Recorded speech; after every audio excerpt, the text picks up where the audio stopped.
नमस्ते। मेरा नाम दिशा सचदेवा है और आज हम बात करने वाले हैं फॉरगिवनेस की। फॉरगिवनेस मतलब माफ कर देना। क्यों जरूरी है किसी को माफ करना? आज हम बात करेंगे कि माफ करने के क्या-क्या फायदे हैं। कई बार क्या होता है कि लोग ना हमें परेशान करते हैं, हमारे साथ कुछ गलत कर देते हैं, हमारा दिल तोड़ देते हैं। हमें हमें बस बुरा लगता है उनकी उन बातों से। अगर आपका किसी ने दिल तोड़ा है तो ऑफ कोर्स आपको बुरा लगेगा।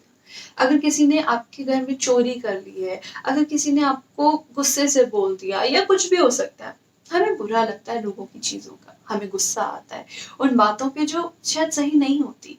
कई बार लोग कुछ ऐसा कर देते हैं जो बस गलत होता है, तो हमें गुस्सा आता है। गुस्सा आना जायज़ है और सही भी है। मैं ये नहीं कह रही कि गुस्सा मत करो, गुस्सा करो, ऑफ कोर्स करो और बातें बोलो, जो अंदर दिल में आ रहा है वो बोलो, मगर खत्म कर दो बोल के। क्योंकि जब हम बोल के खत्म नहीं करते ना, अंदर उस एनर्जी को, उन बातों को रखते हैं, किसी को माफ नहीं करते, तो वो एनर्जी अंदर ही अंदर चलती रहती है और वहां से कांड होना शुरू हो जाता है। और जब वो कांड होता है ना, तो आपकी लाइफ पूरी खत्म होने शुरू हो जाती है। कई बार क्या होता है कि हम ना परेशान होते हैं, हमें समझ नहीं आ रहा होता कि यार मैं इतनी मेडिटेशन कर रही हूँ, इतना भगवान का ध्यान लगा रही हूँ, इतने मंत्र जाप कर रही हूँ, बट कुछ हो नहीं रहा है। मैं इतना मैनिफेस्टेशन के ऊपर लिखे जा रही हूँ जर्नल्स, अपनी मैनिफेस्टेशन वीडियोस देख रही हूँ, लॉ ऑफ अट्रैक्शन लगा रही हूँ, पर कुछ नहीं हो रहा। कई बार क्या होता है, हमें बीपी जैसी बीमारियां होती हैं, हमें डायबिटीज हो जाता है, हमें फ्रस्ट्रेशन होता है, हमें बस गुस्सा आता रहता है, अजीब सा होता है, हम बस खुश नहीं होते अपनी जिंदगी में और जिंदगी स्टक होती है, आगे बढ़ ही नहीं रही होती। क्यों नहीं बढ़ रही? क्योंकि आपने कहीं ना कहीं किसी को माफ नहीं किया है, क्योंकि आपके अंदर ना वो एक स्टक एनर्जी बैठी हुई है कि यार उसने मेरे साथ ये किया था, ऐसे कैसे। अब क्या है कि आपका फोन अगर हैंग होना शुरू हो जाता है, तो हम सबसे पहले जाके देखते हैं कि कौन कौन सी एप्स खुली हुई है फोन में और हम उन एप्स को जाके बंद करते हैं। और जैसे ही हम उन एप्स को जाके बंद करते हैं, फोन आराम से मस्त चलना शुरू हो जाता है। ऐसे ही जिंदगी अटकी हुई है, कोई बीमारी आ गई है, कुछ आगे नहीं बढ़ा, फ्रस्ट्रेशन है, गुस्सा आ रहा है, समझ नहीं आ रहा, तो हम देखेंगे भाई कहाँ कहाँ हमारी एनर्जी जा रही है। अब जैसे ब्लूटूथ है, आपका ब्लूटूथ अगर कार से, आपका फोन का ब्लूटूथ अगर कार से कनेक्टेड है, आप जितनी भी एनर्जी अपने फोन में मतलब आप जितना भी अपने फोन में कुछ भी चलाएंगे वो बजेगा तो कहाँ, कार में। अब ऐसे ही अगर आप एनर्जेटिकली उस इंसान से कनेक्टेड हो जिसने आपके साथ कुछ बुरा किया था, सपोजिंगली किसी ने आपका दिल तोड़ दिया, किसी ने आपका कुछ भी कर दिया, गलत कर दिया, आप कॉन्शियसली तो अपना काम कर रहे हो, लेकिन अंदर ही अंदर ना वो एक चिड़चिड़ाहट चल रही है, वो अजीब सा एक गुस्सा चल रहा है कि यार उसने मेरे साथ ऐसे क्यों किया था। आपकी एनर्जी कहाँ कनेक्टेड है? वहां पे आपके अंदर कौन सी ऐप खुली हुई है? उस बंदे की। अब जब वो वाली ऐप खुली हुई है, तो आप जितनी भी एनर्जी यहाँ पे लगा लो, वो एनर्जी तो उस ऐप में जा रही है और आपको पता भी नहीं चल रहा। अब जितना भी गाना यहाँ बजा लो, वो गाना कहाँ बज रहा है? उस बंदे के यहाँ पे। और आपको समझ ही नहीं आ रहा है कि भाई क्यों मैं रुका हुआ क्यों हूँ। जब ऐसा चल रहा है ना, कुछ सही समझ नहीं आ रहा, तो समझ लो भाई किसी को माफ करना जरूरी है। बहुत लोगों को माफ नहीं किए। अब माफ करना कैसे? जब ये सब हो रहा है, समझ में आ रहा है कि जिंदगी में ना कुछ चल रहा है, समझ नहीं आ रहा क्या चल रहा है, तो बैठो, शांति से बैठो, गहरी लंबी सांस लो और सोचो कि आज बस माफ करना है।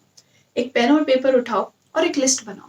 अपने आप से बोलो कि यार माय हार्ट, माय सोल, या जो भी आप खुद को बोलते हो, बोलो कि जस्ट टेल मी, मुझे बताओ कि मैंने किस किस को कहाँ कहाँ माफ नहीं किया है, मैं किससे नाराज हूँ। सबसे पहले सवाल पूछो अपने आप से कि यार मैं किससे नाराज हूँ, मुझे बताओ। एकदम से आंसर्स आने शुरू हो जाएंगे, फ्लैशेस आने शुरू हो जाएंगे लोगों के, इससे वहां लड़ाई हुई थी, उससे वहां लड़ाई हुई थी, समझ में आ जाएगा कि भैया यहाँ यहाँ मेरी एनर्जी जा रही है। लिख लो, लिस्ट बना लो, 10 लोग, 15 लोग, 20 लोग, 2 लोग, जितने भी आए, आराम से लिस्ट बना ली। उसके बाद क्या करना है, आंखें बंद करके बैठना और इमेजिन करना है उस इंसान को, सपोज नंबर 1 पे जो भी इंसान आया है उसको इमेजिन करना है और उसको विजुलाइज करना है आंखें बंद करके कि वो आपके सामने बैठा हुआ है। उसके बाद बोलना है जो भी आपके दिल में भड़ास है ना, उस समय को लेके, उस सिचुएशन को लेके, या जो भी उसके लिए चल रहा है, वो उसको बोलते चले जाना है कि यार तूने मेरे साथ ये किया था, मुझे ना बहुत बुरा लगा, तू मुझे ऐसे छोड़ के चला गया, तूने मुझे कॉल नहीं किया, तूने ये नहीं किया, तूने वो नहीं किया, या तूने मेरे साथ गलत कर दिया, मैं तेरे ऊपर डिपेंडेंट था, जो भी भड़ास है ना बस निकाल दो। या आप जोर जोर से चीख के बोल सकते हो या फिर अंदर ही अंदर मन में बोल सकते हो, जैसा आपको ठीक लगे। ठीक है, बोल दिया। उसके बाद जब सारी भड़ास निकाल दी, उसके बाद इमेजिन करना कि वो आपके सामने बैठा है और बोलना उसे, चल ठीक है यार, तूने जो भी किया मैं तुझे आज माफ करता हूँ, आज मैं तुझे माफ करता हूँ। उसके बाद इमेजिन करना है कि आपके हार्ट से ना बहुत सारी लाइट निकल के उस इंसान के ऊपर जा रही है और वो इंसान को बोलना है कि आई ब्लेस यू, मैं तुझे ब्लेस करता हूँ कि तुझे बहुत सारी खुशियाँ मिली, तुझे बहुत सारी अच्छी अच्छी चीज़ें मिले, तेरी ज़िंदगी में तरक्की हो, तुझे बहुत अच्छी हेल्थ मिले, तुझे बस सब अच्छा ही अच्छा मिले। जब आप ये कहोगे ना, आप देखोगे इमीडिएटली आपकी एनर्जी में चेंज आना शुरू हो जाएगा। जब हम उस इंसान को जिसने हमारे साथ गलत किया होता है उसे माफ करते हैं, और माफी नहीं, जब उसे ब्लेस करते हैं ना, तो कुछ मिरेकुलस होता है, मतलब मैजिक होना शुरू हो जाता है हमारे साथ। क्योंकि देखो ना, ये एक बहुत डिवाइनली चीज है। सिर्फ भगवान के पास ही ऐसी शक्तियां होती हैं कि वो उस इंसान को जिसने जो गलत है उसे माफ करे। जब हम उस इंसान में जो गलत है एक भगवान देखते हैं, उसे हम ब्लेस करते हैं, तो हमारे अंदर ना बहुत ज्यादा शक्ति आ जाती है। शक्ति जो हमारी लाइफ को बदल देती है, शक्ति जो हमारी लाइफ में मैजिक क्रिएट कर देती है। और जब उसे ब्लेस कर दोगे ना, आपके अंदर वो मैजिक, वो शक्ति आ जाएगी, और उसके बाद आपकी जिंदगी ऐसे बदलेगी ना, ऐसे बदलेगी कि आप देख ही नहीं सकते, आप सोच ही नहीं सकते, मतलब क्या ही देखोगे, आप सोच ही नहीं सकते। तो हर एक इंसान को जिसने आपके साथ गलत किया है, चाहे वो आपके मम्मी पापा हों, कई बार हम मम्मी पापा से भी नाराज हो जाते हैं कुछ कुछ चीजों पे, भाई बहन हो, बॉयफ्रेंड गर्लफ्रेंड हो, पति पत्नी हो, सास हो, ससुर हो, जो भी हो, लिस्ट बनाओ, माफ करो और ब्लेस करो। जब ब्लेस करोगे ना, ब्लेसिंग्स में इतनी शक्ति है, जो हम दूसरों को देते हैं ना वही हमें मिलता है। अब देखो, आप उनसे नाराज थे, आप एनर्जेटिकली सबकॉन्शियसली उन्हें कहीं ना कहीं गुस्सा दे रहे थे, एंगर दे रहे थे, हेट्रेड दे रहे थे, और वही कहीं ना कहीं से आपके पास आ रही थी। अब जब आप कॉन्शियसली उन्हें ब्लेसिंग्स दे रहे हो, खुशियां दे रहे हो, तो कहीं ना कहीं आपके पास से वो खुशियां आनी शुरू हो जाएंगी। कहाँ से आएंगी पता नहीं, लेकिन वो ब्लेसिंग रिटर्न जरूर आएंगी। अपनी जिंदगी में मैजिक चाहिए तो लोगों को ब्लेस करना शुरू करो, स्पेशली उन लोगों को जो आपके साथ गलत करते हैं। एक और चीज, ये तो हो गई लॉजिकल एक्सप्लेनेशन। अब स्पिरिचुअली क्या मीनिंग है?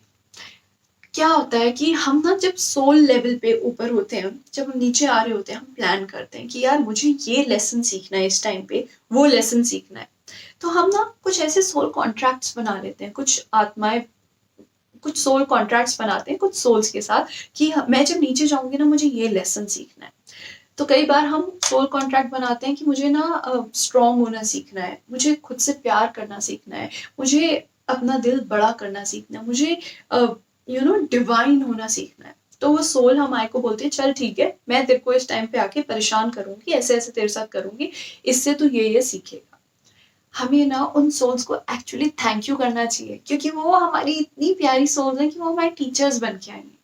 जो इंसान आपके साथ गलत कर रहा है ना, वो इंसान आपको स्ट्रांग होना सिखा रहा है। जो इंसान आपका दिल तोड़ रहा है ना, वो आपको खुद से प्यार करना सिखा रहा है। जो इंसान आपके साथ कुछ भी गलत कर रहा है, आपको पैसे से चीट कर रहा है, कुछ भी कर रहा है, वो आपको दूसरों पे डिपेंडेंट ना होना सिखा रहा है। और कई बार जब लोग हमसे इतना, हमारे साथ इतना गलत कर देते हैं ना, जब हम उन्हें फॉरगिव करते हैं, तो हम अपने दिल को बड़ा होना, मतलब एक हार्ट एक्सपेंशन सिखाते हैं, अब एक डिवाइनली एनर्जी हमारे अंदर आ जाती है, वो सिखाते हैं। तो हमें तो उन लोगों को थैंक यू बोलना चाहिए। जब आप उस इंसान में जो आपके साथ गलत कर रहा है भगवान को देखने लगोगे, उसे अपना टीचर समझोगे, उसे ब्लेस करोगे, तो आपकी जिंदगी में इतना सारा प्यार, इतनी सारी खुशियां आ जाएंगी ना कि आप सोच ही नहीं सकते। आई होप ये वीडियो आपको हेल्प करेगी। जब भी आप अगली बार अपनी लाइफ में स्टक होगे, आप इसके बारे में सोचोगे, आप ये लिस्ट बनाओगे और फॉरगिवनेस कर दोगे।